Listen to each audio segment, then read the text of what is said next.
প্রথম পাপ।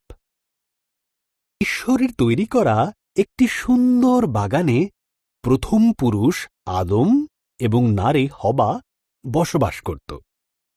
কিন্তু শয়তান ছল চাতুরির মাধ্যমে সাপ সেজে আদম এবং হবাকে প্রলুব্ধ করল। সাপ জিজ্ঞাসা করল, এইসব গাছগুলির থেকেই কি ফল খেতে ঈশ্বর তোমাদের বারণ করেছে? হবা উত্তর দিল, শুধু মাঝখানের গাছটির ফল খেতে বারণ করেছে, যদি খাই তাহলে মারা যাব। সাপ বলল, তুমি মারা যাবে না।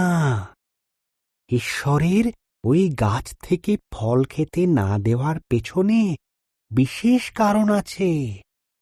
যদি তুমি খাও তবে তাঁর মতন হয়ে যাবে। তিনি যা জানেন তা তুমিও সব জানতে পারবে। হবা ফলটি খেল। সে তার সঙ্গে আদমকে কিছুটা ফল খেতে দিল। আদমও ফলটি খেল এবং খাবার পরেই তারা এমন কিছু জানতে পারল যা তাদের জানা ছিল না। একটি বিষয় তারা জানতে পারল যে তারা উলঙ্গ ছিল। তারা পাতার বস্ত্র তৈরি করে নিজেদের লজ্জা ঢাকল। তারা আগে কোনোদিন ভয় বা লজ্জা পায়নি। তাই তারা বুঝল কিছু একটা ভুল হয়েছে। ঈশ্বর ডাকলেন, আদম, হবা। আদম উত্তর দিল, আমরা লুকিয়ে আছি, আমরা উলঙ্গ। ঈশ্বর দীর্ঘশ্বাস ফেলে বললেন, তোমরা ওই গাছের থেকে ফল খেয়েছ, তাই তোমরা জানো। তখন আদম হবাকে দোষ দিল, আর হবা সাপকে দোষ দিল।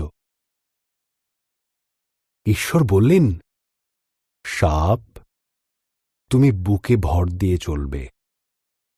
এক নারীর পুত্র সন্তান তোমাকে পরাজিত করবে। হবা, তুমি কষ্টের সাথে সন্তানের জন্ম দেবে।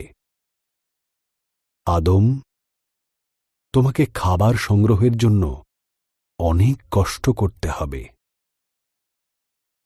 এরপর ঈশ্বর আদম এবং হবার জন্য পোশাক তৈরি করে তাদের পরালেন আর বাগান থেকে বের করে দিলেন।